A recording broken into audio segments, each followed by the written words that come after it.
नमस्कार,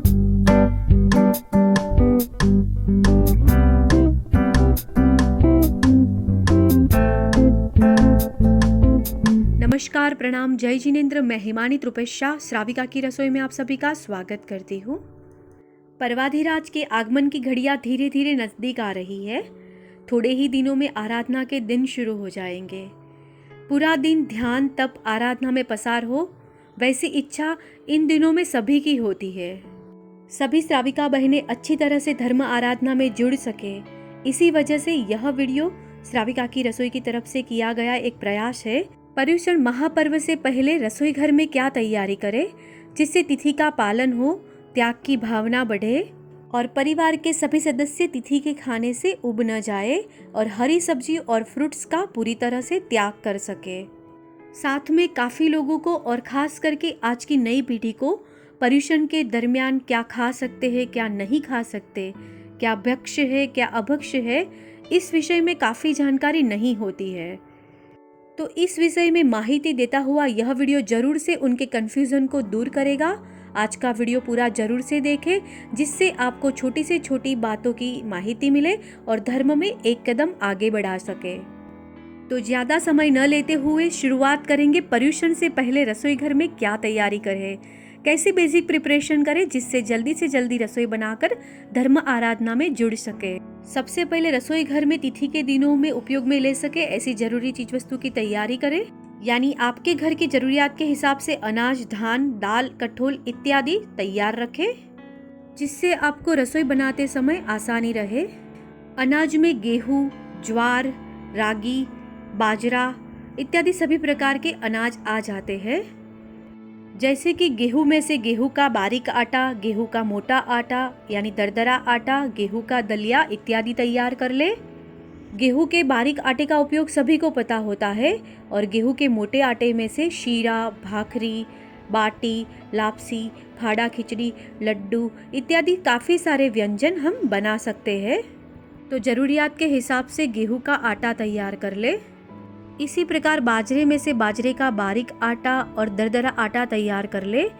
बाजरे के दरदरे आटे में से बाजरे की दलिया खिचड़ी जैसे व्यंजन बहुत ही अच्छे बनते हैं। साथ में आपके घर में ज्वार का वपराश हो तो ज्वार का आटा तैयार कर ले और रागी यानी नाचनी का आटा भी तैयार कर सकते हैं। तो इस प्रकार अनाज का उपयोग हो सकता है। खास इस बात को फिर से दोहरा रही हूँ कि आपके घर की ज़रूरियात के हिसाब से सभी अनाज को पीस ले और आटा तैयार कर ले। अभी चौमासे में आटे का काल 15 दिन का रहेगा, इसलिए ज़रूरत हो इतना ही आटा तैयार करें और जिस अनाज और धान का आप उपयोग नहीं करने वाले हो उसका त्याग कर ले। अब थोड़ी सी जानकारी दाल के विषय में। आपके घर की ज़रूरियात के हिसाब से अलग अलग प्रकार की दालों को भर ले और साथ में दाल, अनाज, धान और कठोल के उपयोग से फरसान और मिठाई के लिए आटे भी तैयार कर ले। जैसे कि चावल और उड़द दाल का उपयोग करके डोसा, इडली, ढोकला इत्यादि के लिए आटा तैयार कर ले और चावल का आटा भी तैयार कर ले। चावल के आटे में से चावल के आटे का खिचू, चावल के आटे का खट्टा ढोकला, चावल के आटे का डोसा इत्यादि काफ़ी व्यंजन बना सकते हैं।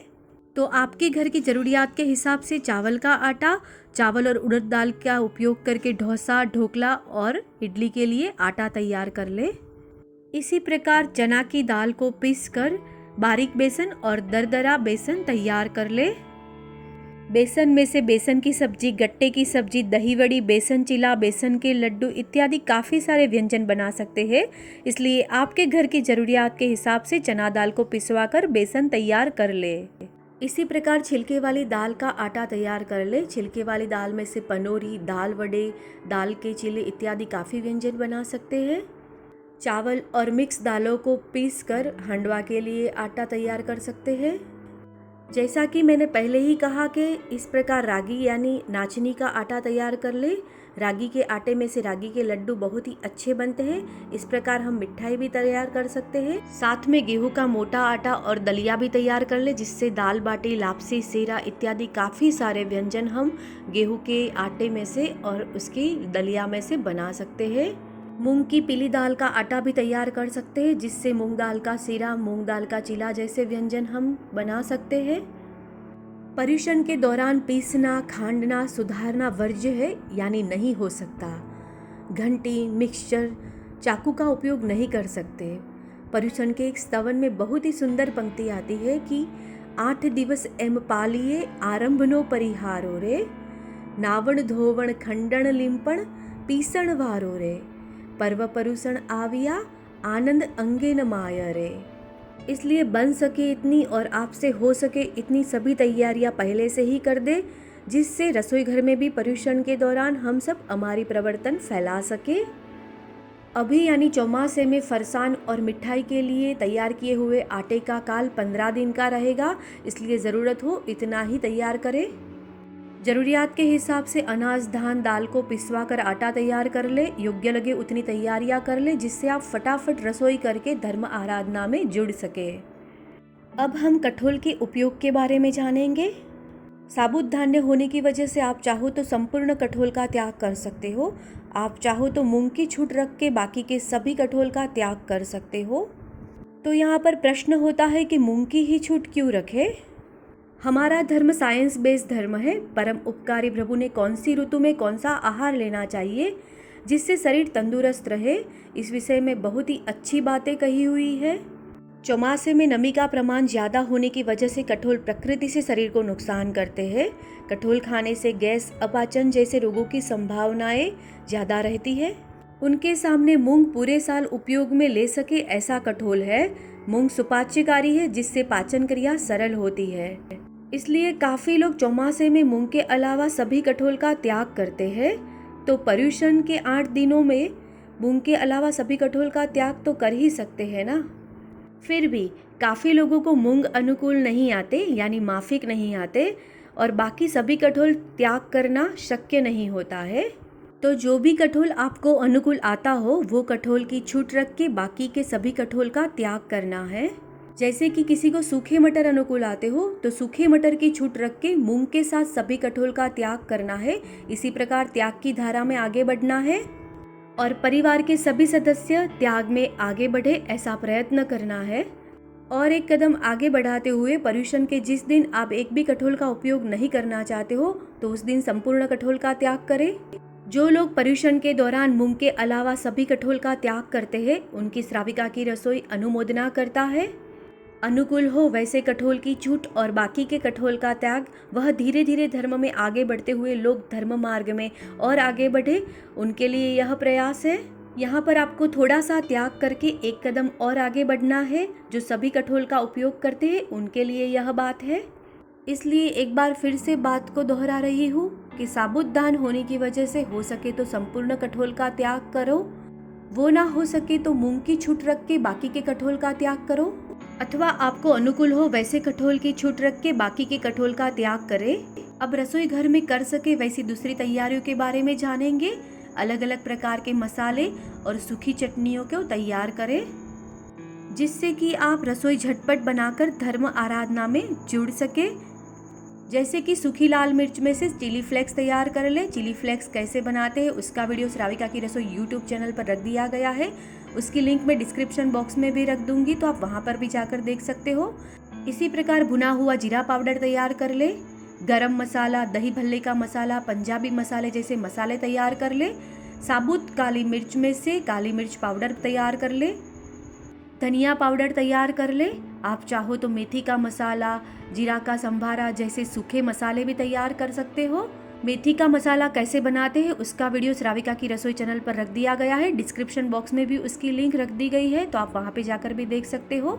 साथ में सौंफ पाउडर भी बना सकते हो और उसके साथ ही मूंगफली के दाने का पाउडर तैयार कर सकते हो। अलग अलग प्रकार की मूंगफली की सूखी चटनियाँ तैयार कर सकते हो जिससे आपको रसोई में आसानी रहे। विशेष में खड़ी शक्कर या चीनी का पाउडर तैयार कर ले। ऐसी सब तैयारियां करने से मिक्सचर के उपयोग का प्रश्न ही नहीं आएगा और आप सही अर्थ में रसोई घर में हमारी प्रवर्तन फैला सकोगे।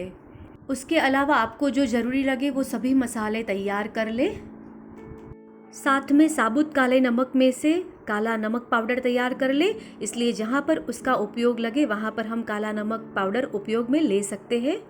आपके घर की ज़रूरियात के हिसाब से मेथी दाना भर ले और उसका पाउडर भी तैयार कर ले, जिससे मेथी दाने का साग, मेथी का पानी और मेथी के लड्डू बना सके, जो तपस्वियों को बहुत ही उपयोगी है। साथ साथ में तपस्या में बेहद ज़रूरी सौंठ, पिंपरामुल, गोंद, साबुत गोंद की तैयारी भी कर ले, यानी सौंठ, पिंपरामुल और गोंद का पाउडर तैयार कर ले। तपस्वियों के लिए और बच्चों के लिए खास गोंद बादाम कतरी, राब, सूंठ की गोली इत्यादि काफ़ी स्वास्थ्यवर्धक व्यंजन बना सकते हो, जो आपने तैयारी की हो तो। इसके अलावा आपको जो भी योग्य लगे वो सभी चीज़ की तैयारी कर ले। अब कौन से सूखे मेवे का उपयोग हम कर सकते हैं उसके बारे में जानेंगे। चौमासा के दरमियान यानी अभी कागदी बादाम का ही उपयोग कर सकते हो। आप इस प्रकार उसके छिलके को निकालकर बादाम का उपयोग कर सकते हो। छिलके में से बाहर निकाली हुई बादाम एक ही दिन उपयोग में ले सकते हो। दूसरे दिन बिना छिलके की बादाम अभक्ष्य हो जाती है। छिलका निकाली हुई बादाम बच गई हो तो शाम तक उसे घी में तल ले। इस प्रकार तली हुई बादाम का काल 15 दिन का रहेगा। तो इसी प्रकार अभी कागदी बादाम यानी फोड़ बादाम का ही उपयोग कर सकते हो। बाजार में मिलने वाली सादी बादाम और सभी प्रकार के ड्राई फ्रूट्स अभी अभक्ष्य है। अभी सिर्फ कागदी बादाम या फोड़ बादाम ही चलेंगी, जो इस प्रकार दिखती है, और वो भी जिस दिन छिलका निकाल दिया उसी दिन भक्ष्य है। दूसरे दिन बिना छिलके वाली सादी बादाम अभक्ष्य हो जाएंगी, इसलिए ज़रूरत हो उतनी ही बादाम के छिलके निकालें। उसी तरह चौमासे में सूखे नारियल का गोला भक्ष्य है। सूखे नारियल की कुंडी यानी उसका आधा भाग जो आता है वो अभी अभक्ष्य है। साबुत नारियल का गोला आज का तोड़ा हुआ आज ही भक्ष्य है, दूसरे दिन वह अभक्ष्य हो जाता है। गोला तोड़ने के बाद यदि बच गया हो तो उसे उसी दिन घी में तल ले, जिससे उसका काल 15 दिन का रहेगा। तिथि के दिनों में हम खटाई के लिए क्या उपयोग में ले सकते हैं उसके बारे में जानेंगे। तिथि के दिनों में दाल और शाक में खटाई के लिए कोकम का उपयोग कर सकते हैं। पित्त की प्रकृति वाले तपस्वियों के लिए कोकम का शरबत बहुत ही फायदा कारक है। उसके वीडियो की लिंक मैंने डिस्क्रिप्शन बॉक्स में रख दी है। कोकम की तरह खटाई के लिए आप साबुत आमचूर का उपयोग भी कर सकते हो। मूंगफली के दाने और साबुत आमचूर की सब्जी भी तैयार कर सकते हो। साबुत आमचूर में से आमचूर पाउडर भी तैयार कर ले, जिससे आमचूर पाउडर की जहाँ ज़रूरत हो वहाँ पर उसका उपयोग कर सकते हैं। उदाहरण के तौर पर गुड़ आमचूर के पाउडर की इंस्टेंट चटनी बनानी हो तो आमचूर पाउडर तैयार हो तो हम जल्दी से बना सकते हैं। इसी प्रकार हम खटाई के लिए दही का उपयोग भी कर सकते हैं। दही में से साग, पंजाबी सब्जी की ग्रेवी, कढ़ी, रायता, पनीर इत्यादि काफ़ी सारे व्यंजन हम बना सकते हैं। इसीलिए अब हम दही के काल के बारे में जानेंगे। उदाहरण के तौर पर सोमवार को जमाया हुआ दही मंगलवार की शाम तक ही उपयोग में ले सकते हो, और मंगलवार की शाम को दही में से छाछ बना ले और उसका उपयोग आप बुधवार की शाम तक कर सकते हो। बुधवार की शाम के बाद उसे उपयोग में नहीं ले सकते हो। अभी यह जानकारी मैं आपको शॉर्ट में दे रही हूँ। आगामी दिनों में हम दही के काल के बारे में एक प्रॉपर वीडियो के माध्यम से पूरी जानकारी प्राप्त करेंगे। और खास दही का काल इसी प्रकार गिनना है, यह बात खास ध्यान में ले। विस्तार पूर्वक दही का काल जानने के लिए यह माहिती को जरूर से पढ़ें। अब हम उबाला हुआ पानी, मिठाई और सूखे तले हुए नाश्ते के काल के बारे में जानेंगे। चौमासे में यानी अभी उबाले हुए पानी का काल 3 प्रहर से थोड़ा सा कम यानी 9 घंटे से थोड़ा सा कम समझना है। उसे दूसरे तरीके से कहा जाए तो प्रॉपर 3 उबाल आने के बाद उबाला हुआ पानी 8.25 घंटे तक उपयोग में ले सकते हैं, जिससे दोष न लगे। चौमासा दरमियान यानी अभी सूखे तले हुए नाश्ते जैसे कि खाखरा, चिवड़ा, पूरी इत्यादि सभी का काल 15 दिन का रहेगा। साथ में 3 तारी चाशनी और गुड़ में से बनाई गई मिठाई का काल अभी 15 दिन का रहेगा, और 1 तारी चाशनी में से बनाई हुई गुलाब जामुन, रसगुल्ले जैसी मिठाई का काल 1 दिन का रहेगा। दूसरे दिन यह मिठाइयाँ अभक्ष्य हो जाएगी। अब रसोई घर में जरूरी थोड़ी सी छोटी छोटी बातों के बारे में जानेंगे। पर्यूषण के दौरान रसोई बनाते समय पक्के नमक का ही उपयोग करें। पक्का यानी बलवन नमक, काला नमक या सेंधा नमक आप उपयोग कर सकते हो। आपके पास बलवन नमक ना हो तो तवे पर सिका हुआ नमक भी उपयोग में ले सकते हो, जिसका काल चौमासा दरमियान 7 दिन का रहेगा। और हांडवा के कुकर में रेत की जगह पर नमक रखकर पकाने से इस प्रकार पकाए हुए नमक का काल 6 महीने का रहेगा। दूसरी खास बात, पक्के नमक में थोड़ी सी नमी आ जाए तो उसी समय से उसे कच्चा नमक समझना है, इसलिए एयर टाइट डिब्बे में ही पक्का नमक भरने का आग्रह रखें। यह बात मैं फिर से दोहरा रही हूँ कि घंटी और मिक्सचर के त्याग के साथ चाकू का भी त्याग अवश्य करें। पूरे पर्यूषण के दौरान एक भी बार चाकू हाथ में न लेना पड़े, ऐसी तैयारी करें और चाकू का त्याग करें। इस प्रकार छोटे छोटे त्याग करके हो सके इतनी रसोई घर में अमारी पड़ह बचाए। एक कदम धर्म तरफ आगे बढ़े वैसी एक और जानकारी। सबसे पहले रसोई सूर्योदय होने के बाद ही बनाना शुरू करें। चूल्हा यानी गैस को अच्छे से पूंजनी की मदद से पूंजकर मन में चूल्हा पूजने का दूहा धारते हुए अच्छे से चेक करते हुए चूल्हे को पूंज के गैस की आजू बाजू की जगह को स्वच्छ करें। कहीं पर भी जीवोत्पत्ति ना हो उसका ध्यान रखें और फिर रसोई बनाने की शुरुआत करें। विशेष में रसोई बनाते समय मन में जीवों के प्रति दया भाव रखें। प्रभु नाम का स्मरण करते हुए रसोई बनाएं। उत्तम विचार से उत्तम आहार यानी उत्तम परिणाम मिलेगा, यह बात कभी ना भूलें। इसके साथ खास यह बात कि हो सके इतना गैस को चालू बंद कम करें। इस बार आपको नियम लेना है कि पूरे दिन में 1 बार, 2 बार, 3 बार, 4 बार, 5 बार, उससे ज़्यादा गैस चालू बंद नहीं करूँगी। एक बार गैस चालू करने के बाद सभी रसोई बन जाए वैसी तैयारी कर फिर रसोई बनाए। तो इसी तरह भी रसोई घर में हम हमारी प्रवर्तन फैला सकते हैं। थोड़ा सा ध्यान रखने से यदि पुण्य का बैलेंस बढ़ता हो तो इतना तो कर ही सकते हैं ना।